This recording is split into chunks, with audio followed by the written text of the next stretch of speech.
Et bonjour à tous et à toutes et bienvenue sur ma chaîne pour une nouvelle vidéo de présentation de jeux de tarot cette fois-ci. Et je vous propose de découvrir le tarot mystique.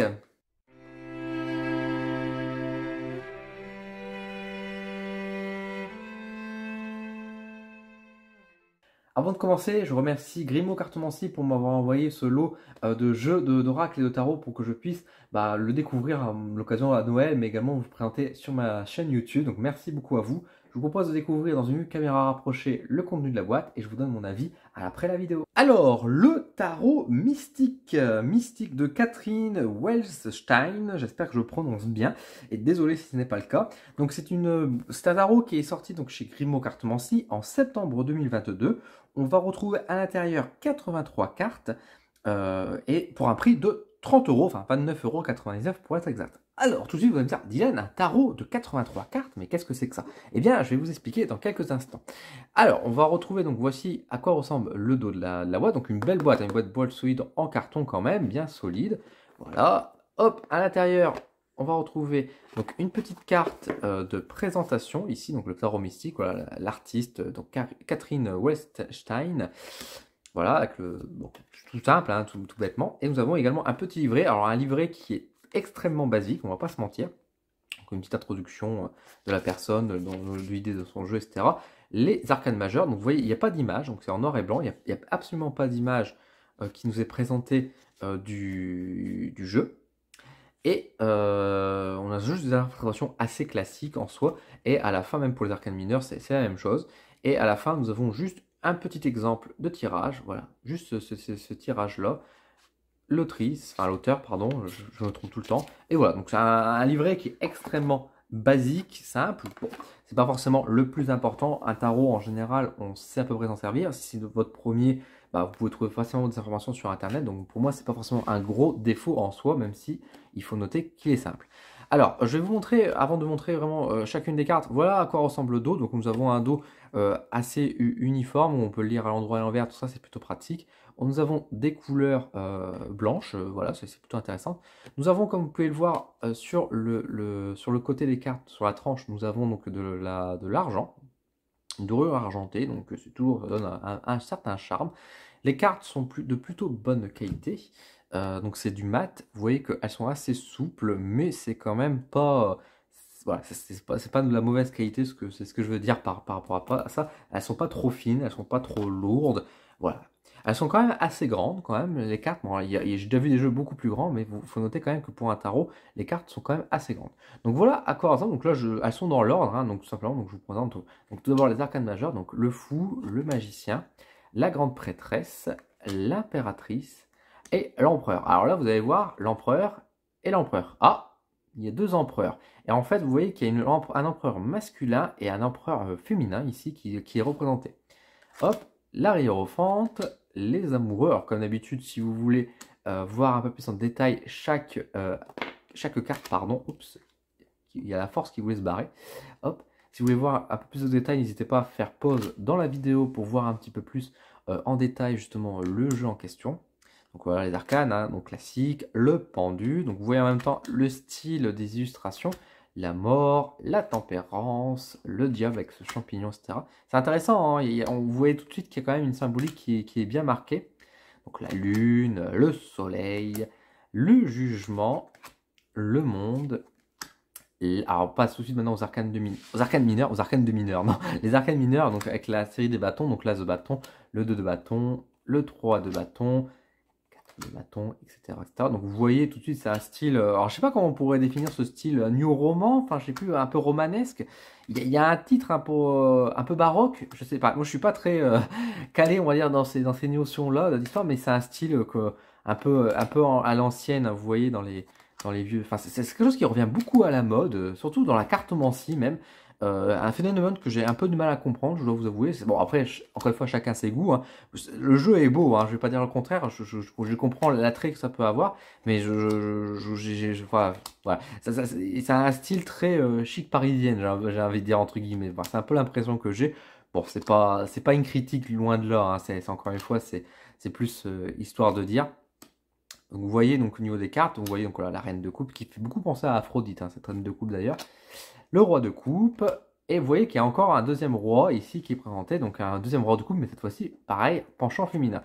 Pour les bâtons, c'était la même chose, je ne me suis pas arrêté dessus, mais vous avez sans doute dû remarquer. Donc là, on passe sur la série des épées, donc la série des épées qui est toujours assez puissante, assez piquante, mais qui est importante également. Donc le 6 d'épée, le 7 d'épée, le 8 d'épée, le 9 d'épée, le 10 des épées, et on passe au valet d'épée, on passe au cavalier d'épée, à la reine d'épée, et on passe au roi d'épée, et on repasse encore une fois au roi d'épée, cette fois-ci avec une illustration féminine. As de denier, le 2 de denier, 3 de denier, 4 de denier, 5 de denier, le 6 de denier, hop, le 7, le 8, le 9, et le numéro complémentaire, ce sera le 10. Hop, le valet de denier, le cavalier de denier, alors vous voyez que c'est aussi des femmes, bien évidemment, la reine de denier, le roi de denier, et enfin, nous avons le deuxième roi, j'ai envie de dire, roi de denier, qui est présenté. Donc voilà le tarot, donc de 83 cartes. Donc vous avez compris que les cartes supplémentaires, les 5 cartes supplémentaires de ce tarot, en réalité, ce sont des doublons de l'empereur et après des 4 rois, qui donnent donc 5 cartes de plus, qui donnent justement cela. Et par rapport à tout ça, par rapport à ce jeu, qu'est-ce que je peux vous dire? Je vais vous dire tout ça tout de suite, juste après le changement de caméra. Le tarot mystique de Catherine Weststein, qu'est-ce que j'en pense? Qu'est-ce que je peux vous dire sur ça? Bon, écoutez, c'est un tarot, hein, c'est un tarot, on reprend la figure classique du tarot Rider-Waite, parce que les arcanes sont également illustrés, et même dans l'imaginaire, dans la symbolique, on reprend plus, on va dire, cette symbolique à ce niveau-là. C'est un jeu qui est beau, les illustrations sont belles, les cartes sont de bonne qualité, la symbolique est bien présente, c'est pas juste une simple image mise au hasard, on voit bien que l'auteur, a mis en avant dans les illustrations une symbolique qu'on va reprendre pour chaque, par exemple, arcane mineur, on va retrouver bien sûr, s'il y a 2, 3, etc., on va retrouver la symbolique du nombre représenté dans les illustrations, etc., la forme classique qu'on peut retrouver, et également nos arcanes majeurs, on retrouve la dimension classique, mais sous bien sûr le format, sous le style, comme je vous dis, un peu baroque, romanesque, etc., etc. Donc c'est un jeu qui va bien sûr attirer toutes les personnes qui aiment ce style, on va dire, de jeu, dans le sens où ce style artistique, ça peut faire un beau tarot accompagnant.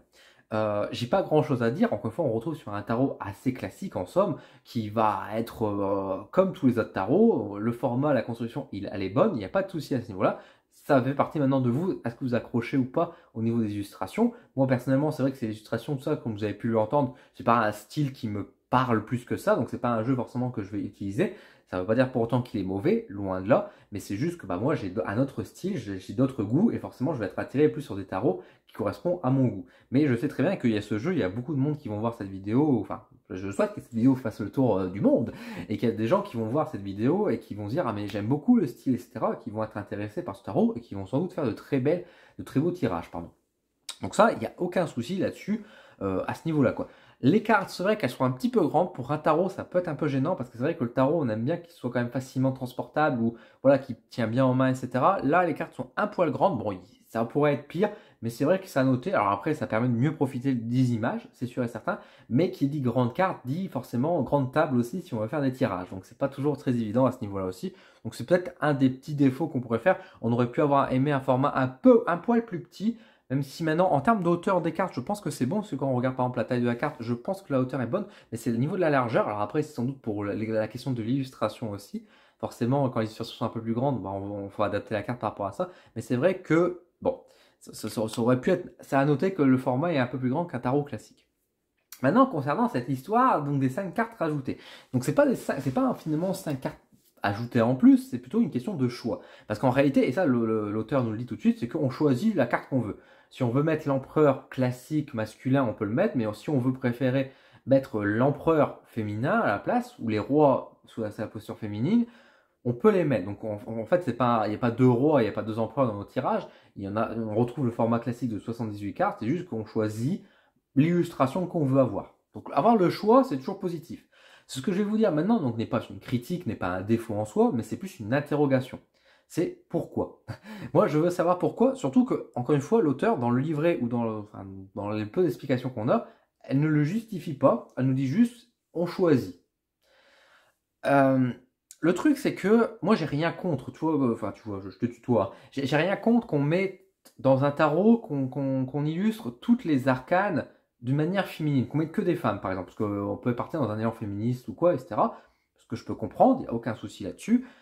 Et qu'on veut mettre, du coup, un empereur, mais du coup, féminin, en termes de représentation, etc., moi, ça me gêne pas. Surtout que la représentation de l'empereur, en soi, ne fait pas trop défaut. Pour moi, on retrouve bien sûr l'archétype de l'empereur. Parce qu'encore une fois, pour moi, dans le tarot, les cartes qui sont présentées, c'est pas des genres, c'est avant tout des archétypes. Donc l'archétype de l'empereur, c'est pas pour représenter forcément que l'esprit masculin, c'est pour représenter l'énergie, on va dire, d'action, d'entreprise, etc., qui est souvent rattachée effectivement au masculin, mais pour autant, on peut très bien avoir une femme qui représente ces archétypes-là. Donc pour moi, c'est pas un souci, on va dire, de ah oui, on a mis une femme à la place d'un homme. Enfin voilà, je suis pas, ça me choque pas. C'est pas ça le souci, loin de là. C'est juste que euh, en fait, si le tarot était composé uniquement de femmes, j'aurais compris en fait qu'on veuille du coup remplacer le roi et l'empereur, on va dire, par des cartes de représentation féminine. Ça, j'aurais pas eu de souci. Mais dans ce cas-là, on n'aurait pas. Pourquoi rajouter des cartes et proposer une alternative masculine? Encore une fois, c'est du choix, donc je vais pas me plaindre, mais c'est vrai que c'est questionnable. Et le truc qui me questionne d'autant plus, c'est que le tarot, bah, il y a des cartes où il y a des hommes qui sont représentés. Je veux dire, si on avait voulu vraiment camoufler, cacher, on va dire, la représentation masculine dans le roi et l'empereur, pourquoi dans ces cas-là, par exemple dans le 10 de bâton, par exemple, je crois que c'était, si je me trompe pas, il y a une représentation d'un homme. Si vous avez regardé ma présentation juste avant, où je vous montre toutes les cartes, il y avait bien sûr des hommes qui étaient représentés. Donc pourquoi en fait marquer une telle différence sur ces cartes du roi et de l'empereur et non pas sur toutes les cartes et mettre un jeu entièrement féminin? Et encore une fois, je n'ai pas la réponse. Et c'est pas une accusation, c'est pas une critique ou quoi, mais c'est juste que je me questionne du coup pourquoi en fait. Euh, de même que, enfin, le truc c'est que le souci dans certaines cartes, comme par exemple la reine d'épée, alors certes c'est le roi d'épée, il y a le mot qui est marqué en dessous, etc. Mais c'est vrai que la représentation, etc. Dans le tarot a déjà une sorte de parité, si vous voulez, dans le sens où il y a le roi et la reine, il y a déjà une reine. Donc c'est vrai que mettre une deuxième femme dans la représentation, il faut que la représentation garde l'archétype, on va dire, de la carte en question. Et je vous disais autant tout à l'heure que l'arcane, par exemple, de l'empereur, je trouvais, attendez, je vais vous la retrouver assez rapidement, je trouvais qu'encore une fois, la carte de l'empereur était plutôt bien faite, parce qu'encore une fois, là, on voit bien entre enfin, vous voyez, on a par exemple l'homme ici, donc on a un empereur assez classique, et ici on a une femme, mais on voit bien que on reprend un peu les attributs, alors certes masculins, parce qu'elle est dans des habits d'homme, j'ai envie de dire, qui sont représentés, donc moi ça me dérange pas trop. Par contre, c'est vrai que quand on regarde, si je me prends par exemple, par exemple, voilà, je prends le roi de denier par exemple ici, et la reine, le roi de denier, je me trompe, c'est vrai que entre les deux, alors certes, c'est pas la même image, je suis d'accord, mais en termes de symbolique, etc., là, ça devient plus critique, ça devient plus subtil, ça devient plus subtil à ce niveau-là. Donc, après, je dis pas, encore une fois, et c'est ce que je disais tout au début, le principe dans un tarot, c'est qu'il n'y a pas de genre. C'est pour moi, c'est l'énergie qui en ressort, et il n'y a pas de genre. Et pour moi, enfin, qu'on soit clair, pour moi, l'empereur n'est pas au-dessus de l'impératrice, et le roi n'est pas au-dessus de la reine en termes de puissance ou d'hierarchie ou quoi. Pas du tout. Pour moi, c'est juste que chaque arcane, que ce soit on va dire un 5 de bâton ou un 7 de bâton par exemple, pour moi le 7 de bâton n'est pas supérieur au 5, dans le sens où c'est deux énergies qui sont différentes, qui envoient d'autres messages, d'autres symboliques à ce niveau-là. C'est tout. Et pour moi, les figures font la même office. Donc pour moi, c'est même pas une question de hiérarchie. D'autres personnes pensent le contraire, mais bon voilà, chacun a son opinion, chacun a son point de vue. Mais c'est juste, encore une fois, je veux juste savoir pourquoi. C'est rien de grave, mais pourquoi? J'aurais aimé avoir une explication du genre pourquoi on nous propose en fait c'est ce choix, parce qu'encore une fois, j'aurais fait moins la tête, peut-être, entre guillemets, si on m'avait dit, voilà, le roi est représenté de manière féminine. Et donc là, je vous aurais pu vous dire, effectivement, que, encore une fois, c'est vrai qu'entre une reine et le roi de tel type, on va dire, à féminiser, ça peut poser problème. Tout comme si on aurait eu, à la place des dames, on va dire, dans le jeu, que voilà, on aurait fait, à la place de l'impératrice, on aurait proposé une carte qui représenterait un empereur, mais sous version féminine, entre guillemets, pour représenter les attributs de l'impératrice, et qu'à la place des reines, on aurait représenté encore une fois des rois, j'aurais fait la même critique, hein, soyons clairs. Faut savoir que les cavaliers et le valet sont également féminisés. Donc, si on veut avoir un désir de mettre que des femmes dans le jeu, en fait, on va mettre plus en avant l'attribut de la femme, autant faire sur tout le jeu. Mais c'est vrai que nous dire, voilà, je fais exprès de faire des rois, mais avec une illustration plutôt féminine, et qu'à côté de ça, on nous laisse quand même des cartes masculines dans les arcanes mineures, je sais pas en fait. Encore une fois, je comprends pas. C'est pas une critique, mais c'est un questionnement dont je n'ai pas la réponse. Bon, Au-delà de ça, le jeu est quand même proposé à 30 euros, donc on fait partie quand même maintenant des hauts de gamme, on va dire en termes de prix. Bon, après, la qualité est là, c'est des bonnes cartes, il y a quand même de la dorure, etc. C'est quand même des grandes cartes, donc pour moi, voilà, on n'est pas volé, mais on est dans le prix, quoi. J'ai envie de dire. Tout simplement, on est dans le prix, c'est des prix des jeux. Voilà. J'ai envie de dire des tarots, on va dire de bonne qualité. Voilà. Maintenant, encore une fois, qu'est-ce que vous en pensez, vous? C'est le plus important, parce que c'est vous, si vous vous intéressez à ce jeu, est-ce que ça va vous plaire ou pas? Il n'y a que vous qui pouvez répondre vraiment à cette question-là, quoi. Si vous possédez le jeu, quel est votre avis? Dites-le moi en commentaire. Qu'est-ce que vous avez pensé quand vous voyez ces cartes-là? Quel est votre avis? Qu'est-ce que vous en pensez, en fait, justement, de l'idée de remplacer les rois par des reines, justement, enfin, c'est pas des reines, du coup, mais c'est vraiment un penchant féminin des rois, etc. Voilà. Qu'est-ce que vous en pensez? Quelle est votre logique? Est-ce que moi-même, j'oublie un détail, on va dire, par rapport à ça, justement? Encore une fois, c'est pas un défaut, mais c'est un questionnement. Peut-être que vous l'avez, cette réponse. Je ne l'ai pas, personnellement. Si vous êtes intéressé par ce jeu, je vous mets un petit lien d'affiliation. Avant tout, soutenez bien sûr les librairies, les petits commerces, etc. avant tout ça. Mais si vous voulez me soutenir personnellement, bah, je vous en remercie et vous pouvez passer par ce lien d'affiliation pour me soutenir mon entreprise. Merci beaucoup. Sur ce, bah, je vais vous laisser. Si vous avez des questions, encore une fois, mettez-le en commentaire. Prenez soin de vous. Je vous dis à très vite sur ma chaîne. Et pas, encore une fois, prenez soin de vous. Voilà, tout simplement. À bientôt.